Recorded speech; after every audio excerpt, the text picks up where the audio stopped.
Pastor, como lidar com a ingratidão dos filhos? Tem um filho mais velho que eu faço tudo por ele. Ele tem casa, tem comida e tem roupa lavada. Ele tem 35 anos e não quer nada com a vida. Não estuda e não trabalha. Muito pelo contrário, É a dá trabalho. Geração neném. Nem estuda e nem trabalha. Nem estuda nem trabalha, vai lá. Muito pelo contrário, ele dá trabalho. Bebe, sai pra farra e não reconhece o que fazemos por ele. Não respeita o pai. Enfim, pastor, estou para colocar o meu filho para fora de casa. Eu vi um caso nos Estados Unidos que, acho que há uns 2 anos, 3 anos atrás, até comentei no programa de rádio, de TV, não me lembro, não me recordo onde foi. Mas esse caso ficou muito conhecido lá na América, um caso semelhante a esse, de um jovem de 30 e poucos anos, em que os pais estavam incomodados com aquela situação de ter um marmanjo dentro de casa, que esse tipo de conduta, me desculpe aí, você pode achar a palavra muito forte, muito pesada, esse tipo de conduta é a conduta de uma pessoa doente. Esse cara, ele não está normal. Esse cara é um cara doente. E se aproveita da doença dele para explorar os outros. Eu vejo dessa forma. É um sujeito que tem sérios problemas emocionais, alguns distúrbios, que aí precisa ser diagnosticado qual é o problema que ele tem na área psicológica, qual é o problema emocional que ele carrega com ele, mas que visivelmente ele não está dentro de um padrão de normalidade. Ele é um cara doente. E aí ele se aproveita da doença para explorar, se aproveita da doença para maltratar os outros. Quando você não tem empatia, quando você não tem consideração, quando você não tem amor, cuidado, atenção, com o seu pai, com a sua mãe que fez tudo por você, e teve um caso assim, eu vou falar nos Estados Unidos o que foi que aconteceu lá. Quando você não tem amor e consideração pelo pai e pela mãe, uma pessoa que não ama o pai e a mãe não ama ninguém. É um psicopata. Psicopata, gente, entenda bem, não é só quem mata, não. Tem muito psicopata que comete crime e tem muito psicopata que não comete crime nenhum. A psicopatia se define pela falta de empatia. É aquela pessoa que não tem sentimento por ninguém. Ela não ama ninguém. Não ama o pai, não ama a mãe, não ama o filho, se tiver um filho, não ama a esposa, se tiver uma esposa. É aquela pessoa que só ama a si mesmo.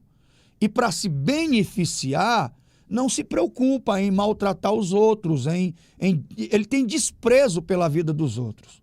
Então existem pessoas assim, que são verdadeiros... É um problema psíquico? É um problema emocional? Pode ser tratado? Pode melhorar? Pode até se buscar Deus ser curado. Mas a falta de empatia, o que define a psicopatia? O que define a psicopatia é a falta de empatia. Não é o fato de cometer apenas crimes.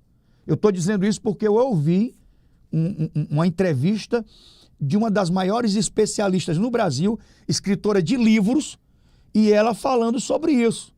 Que aqueles caras que cometem crimes são poucos.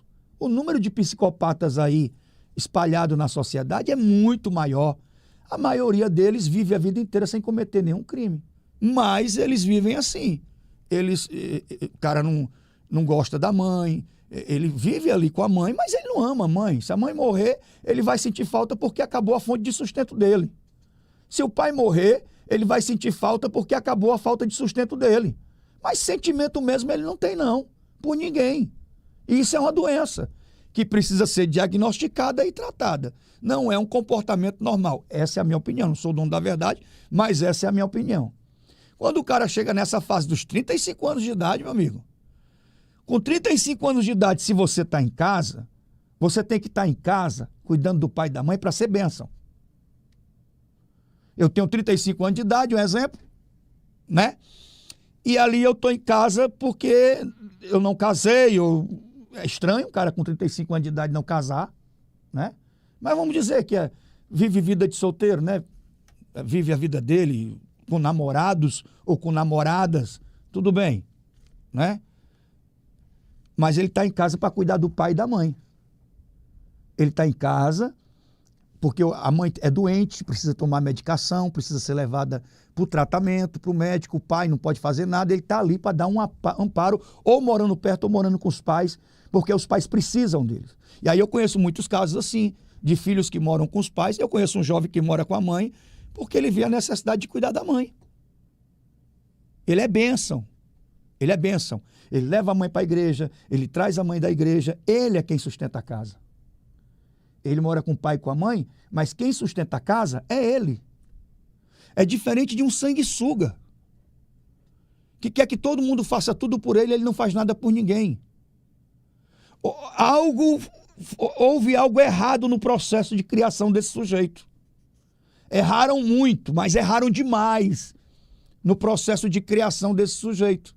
E aí agora está aí com esse problema. Tem um filho de 35 anos que não estuda, que não trabalha, que vive às nossas custas, que quer viver de farra e que é um tormento na nossa vida. O que é que a gente faz?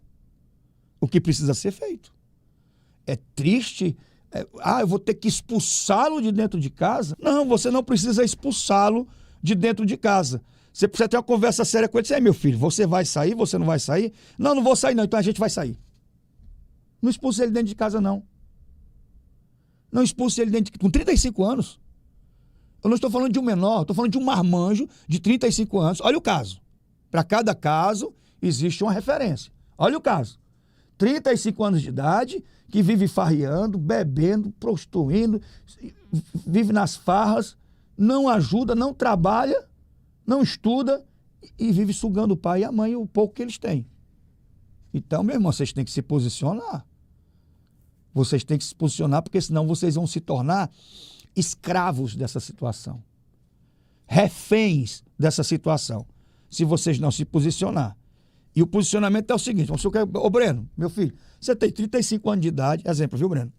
O Breno já casou, já saiu de casa. Tem quanto, Breno? 29. 29. Já casou, já saiu de casa. Eu digo, meu filho, Breno, olha pra mim, Breno. Breno, meu filho, é o seguinte, você tá com 35 anos de idade, já é um marmanjo, você vive na farra, você não quer nada com a vida, não trabalha, não estuda e quer ficar aqui dentro de casa me perturbando às minhas custas. Vou lhe dar uma semana para você arranjar um emprego, um lugar para você ficar.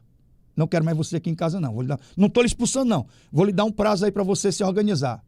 Agora, se dentro de uma semana você não sair de casa, eu e a sua mãe, a gente vai alugar uma casa e você vai ficar aqui sozinho. Eu faria isso. Eu faria isso. A gente vai alugar uma casa e você vai ficar aqui sozinho. Pronto. Eu faria isso. Porque não é, vocês vão ficar reféns, escravos dessa situação, e esse sujeito com 35 anos de idade, ele vai fazer 40, ele vai fazer 50, vai morrer o pai, vai morrer a mãe, e ele vai ficar ali. Entendeu? Sendo sustentado pela aposentadoria de vocês. Então, eu acredito que vocês têm que tomar uma decisão com relação a isso. Essa é a minha opinião. Ok? Conversar. Tem que ter uma conversa franca, sincera, sem bíblia. Aí, então vocês saem, alugam, juntem a renda de vocês, arranjam um lugar para vocês ficar e deixem lá ele sozinho. Deixa ele sozinho lá, para ele se virar. Ok? Essa é a minha opinião. Tá bom? Um cheiro, um abraço, que Deus te abençoe. Fica na paz.